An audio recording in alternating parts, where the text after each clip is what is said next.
A primary goal of epidemiology is to perform reliable health surveillance, that is, to monitor disease in a population. In this first unit of our course, we're going to focus on ways of measuring disease occurrence to achieve this goal of reliable health surveillance. There are many ways to monitor health and disease quantitatively. These include measuring morbidity, which refers to the state of living with disease, and also measuring mortality, which refers to death, either from disease or other causes. In this video, we'll focus on measuring morbidity, and next we'll discuss ways to measure mortality. So suppose our disease of interest is the flu. A natural question in wanting to measure its occurrence is, how common is the flu? Our first thought might be, can't we just count? Sure, one way of counting would be to ask each of 100 people whether they have the flu. Then a measure of how common the flu is would be the fraction of those 100 who answered yes. But why count in that particular way? Instead, we could imagine counting by following 100 people for a month and counting the number of people who developed a case of the flu within that month. These methods could reasonably give us different answers. In fact, these two different methods represent two distinct measures in epidemiology, and we'll formally explore their differences shortly. Before we move on, though, it's important that we think about other things when collecting data. For one, is this counting ethical? Does it unnecessarily invade people's privacy? Second, is our counting even reliable? How sure are we that we're able to attribute cases of sickness to the flu and not some other infection or virus? Issues of ethics and information reliability are extremely important, and we'll consider them often throughout our course.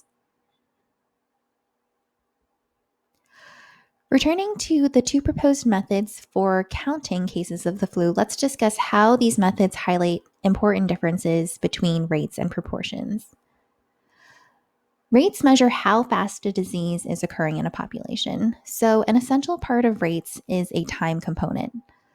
One of our two questions was, following up on 100 people for a month, how many got the flu within that month? This question can be answered with a rate. The time component in this question is the 1 month of follow-up. Proportions, on the other hand, tell us what fraction or percentage of the population is affected with a condition. Our other question was, out of 100 people that we asked today, how many have the flu? This question can be answered with a proportion. From a mathematical standpoint, the units of these two answers are different, but more importantly, they give us different viewpoints about the occurrence of disease in a population. So what are these different viewpoints? Primarily, they're ways of quantifying disease risk versus quantifying disease burden. Risk is the probability of developing a disease within a given time span, and is primarily what we think about when we worry about getting sick. I don't have the flu now, but what is my risk of catching it? Burden, on the other hand, is a measure of disease on a population or societal level. It quantifies how much of the population is currently living with the disease.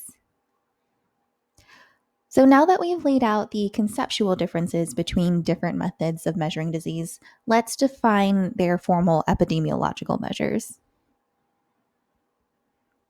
Let's start with prevalence.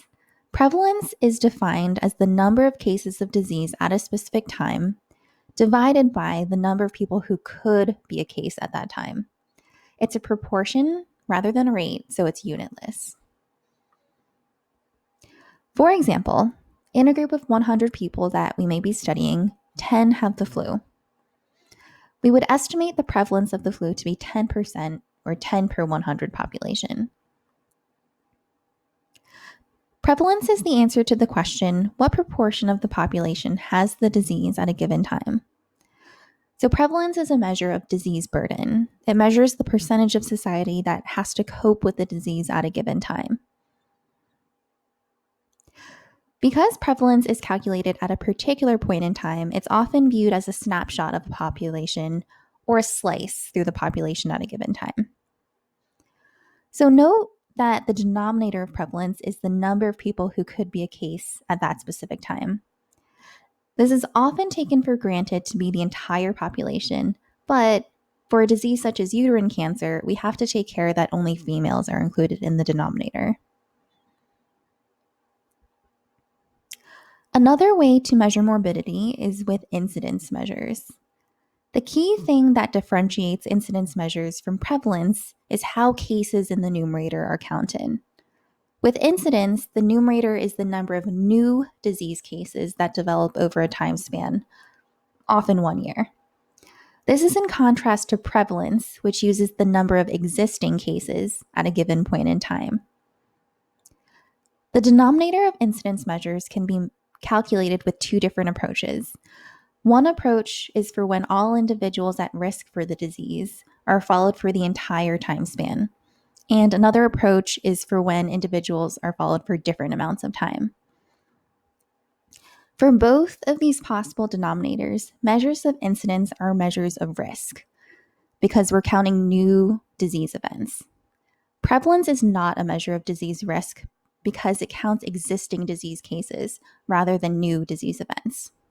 Remember that risk is the probability of developing disease within a time span, newly developing a disease within that time span.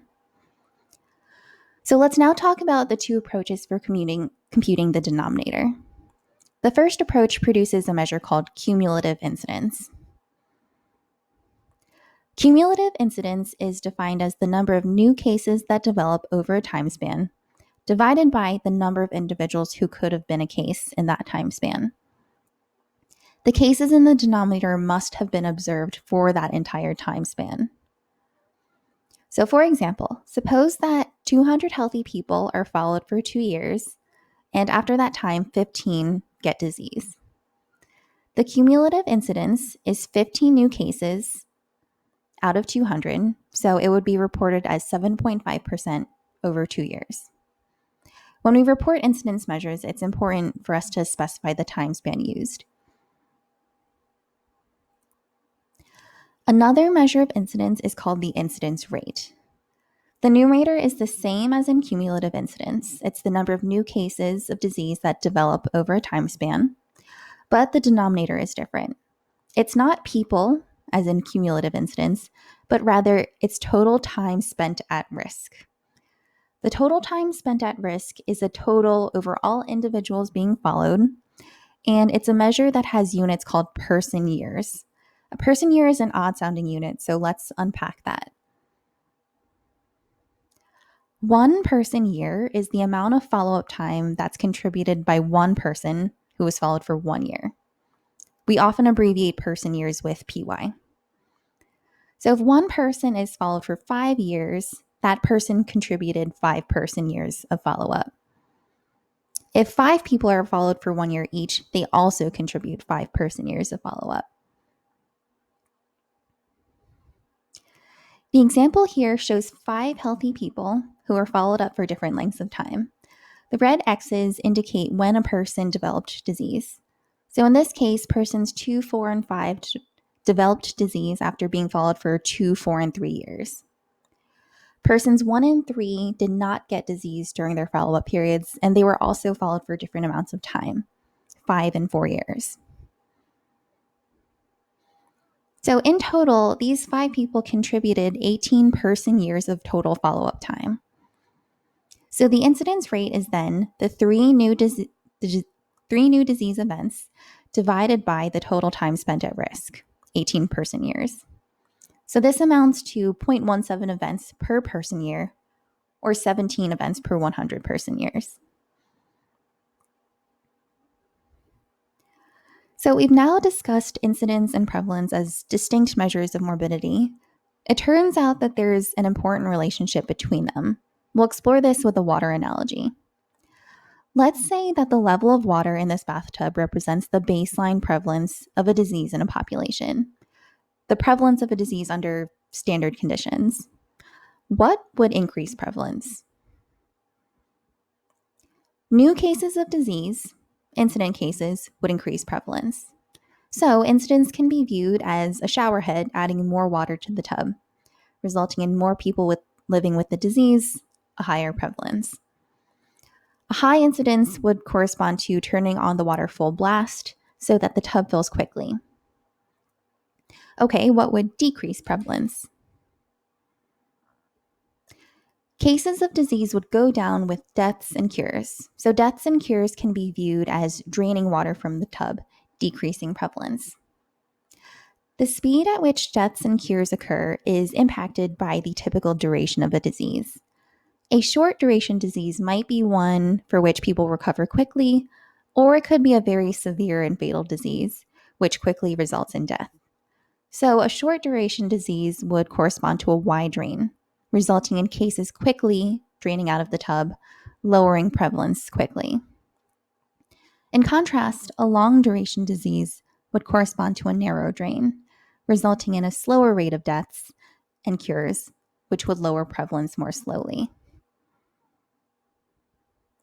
Putting everything together, the prevalence of a disease is a function of both incidence and deaths and cures.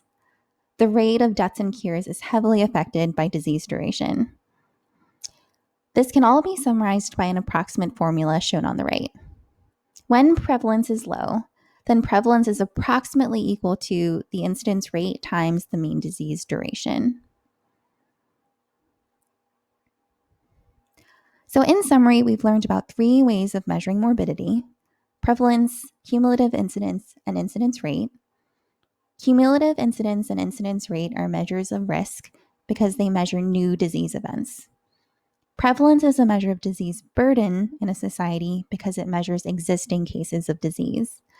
It is not a measure of risk because it does not measure new cases of disease. Finally, prevalence is affected by both incidence and typical disease duration. This is important because when we examine trends in prevalence over time, it's important to remember this formula when trying to reason through why prevalence may have increased or decreased.